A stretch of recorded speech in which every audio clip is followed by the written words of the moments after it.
Bonjour, aujourd'hui je vais continuer la suite de Je n'ai pas dit mon dernier mot, le livre qu'a écrit Anne-Fanette Castagnier sur le combat de son fils pour la dyspraxie. Chapitre 20, la clisse, croix de fer, la galère. 2 septembre 2002. C'est la rentrée à la croix de fer. Je déchante rapidement. L'instituteur spécialisé en qui je fondais la réussite d'Axel avait été remplacé par un jeunot absolument pas formé et qui en plus partait déjà 3 semaines en stage à Montpellier. La classe était composée de 8 enfants, la plupart étaient plus affectés qu'Axel. Je compris ma méprise rapidement. L'éducation nationale ne savait pas où mettre Axel. Il n'y avait en fait aucune structure vraiment adaptée pour lui. Le travail scolaire fut quasiment inexistant ou relevé d'un niveau de maternelle. C'est bien simple, il n'apprit rien, mais vraiment rien.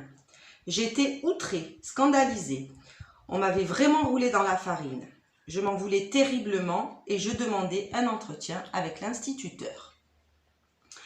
C'est un homme charmant qui a l'air d'être motivé et il me dit que mon fils a de grosses capacités et qu'il va les exploiter. Cela me rassure un peu, mais bon, avec le temps, je me méfie maintenant. La clisse, ce devait être la terre promise. Et ce que je vois, ce sont des enfants en difficulté pour des causes diverses, dirigés par un homme qui n'est absolument pas à même de leur apporter quoi que ce soit et qui en plus s'absente déjà pour une longue période. 4 février 2003, c'est la catastrophe. Aucun résultat. Axel se sent de plus en plus mal, il n'est pas à sa place. Mais où est sa place ?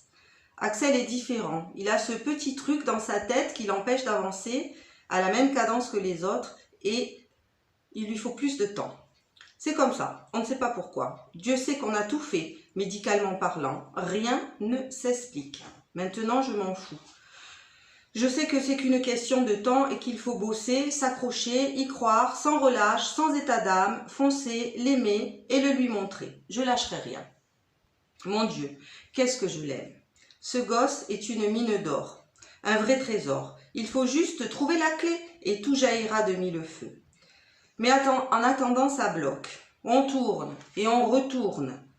Le problème dans tous les sens, on cherche. On ne cesse jamais d'y croire. On sait qu'on va y arriver. Ça va se débloquer, mais quand ? Cela fait 3 longues années que j'essaie de lui apprendre à lire et ça coince. Le pauvre, il bosse tout le temps. Il se donne tellement, je n'en peux plus de lui demander autant. Ça en devient surhumain, insupportable. Bon sang, normalement, ce n'est pas à moi d'endosser ce rôle.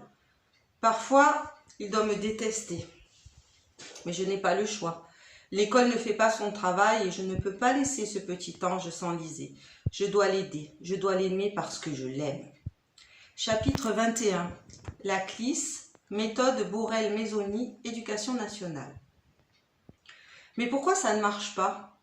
Pourquoi a-t-il si peur de se tromper ? Pourquoi arrive-t-il à lire quand il est seul avec moi ou avec son orthophoniste ? Et pourquoi panique-t-il alors quand il est en classe ? Il a si peu confiance en lui. Pourtant, je n'arrête pas de le valoriser à la moindre occasion. Je suis là, toujours là, peut-être trop, mais comment faire ? Personne ne les aide, ces gosses. Sans être prétentieuse, je jure que si je ne m'étais pas autant investie, aujourd'hui mon fils ne saurait même pas lire 2 mots à la suite. Nom de Dieu, est-ce normal tout ça ? Et si j'avais pas pu ? Et si je n'avais pas un mari qui gagne correctement sa vie ? Si je n'avais pas moi-même un minimum d'instruction ? Si je n'avais pas le temps ? Alors, que se serait-il passé ? C'est injuste, totalement injuste et inadmissible. Il y a des enfants dans la classe d'Axel qui valent vraiment le coup. Mais les parents ne peuvent pas les aider. Et les profs, ils s'en balancent. La clisse, c'est la poubelle de l'éducation nationale. Tous les enfants hors normes se retrouvent là. Trisomiques, malvoyants, hyperactifs, retardés, cassos. Dites-moi comment un enfant qui doit se servir de son ouïe pour pallier à ses difficultés visuelles peut travailler sereinement à côté d'un enfant hyperactif ? Mais c'est impossible. On dirait que tout est organisé en dépit du bon sens. Tout le corps enseignant s'en fout. Ces enfants dérangent leur petite routine. Les profs veulent travailler le moins possible et bénéficier de tous leurs avantages et basta. Moi, je veux aider mon fils de toute mon âme et de tout mon cœur. Et j'y mettrai l'énergie qu'il faudra, mais je ne lâcherai jamais rien. J'apprendrai ce que je ne sais pas. Je ferai tout parce que je sais qu'il peut comprendre et apprendre différemment, certes, mais il le peut. Et je me battrai jusqu'au bout, sans aide, sans rien, juste avec mes tripes et mon amour, parce que c'est mon fils et parce que je l'aime plus que tout et parce qu'il le vaut bien. Avec son orthophoniste, on a essayé la méthode gestuelle Bourrel-Maisoni. C'est une méthode qui se base sur le langage des signes. Ça marche, aussi incroyable que cela puisse paraître. Parti. Axel associe le graphisme de la lettre à un geste. Il l'enregistre et à chaque fois qu'il revoit ce graphisme, il revoit le geste dans sa tête et il dit le bon son qui correspond. Ça paraît fou et compliqué, mais ça marche. Pourquoi? On ne sait pas. On s'en fout. Ce qui compte, c'est le résultat. Et en quelques semaines, il a fait des progrès incroyables. Du côté école, c'est aussi toujours incroyable que surréaliste. On est en février et les enfants n'ont toujours pas leur livre de lecture. C'est révoltant, infect, ça m'agace.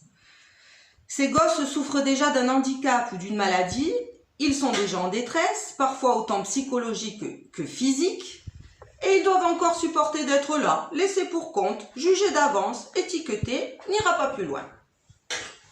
Figurez-vous qu'il a fallu que j'aille moi-même chercher ces satanés bouquins à la mairie.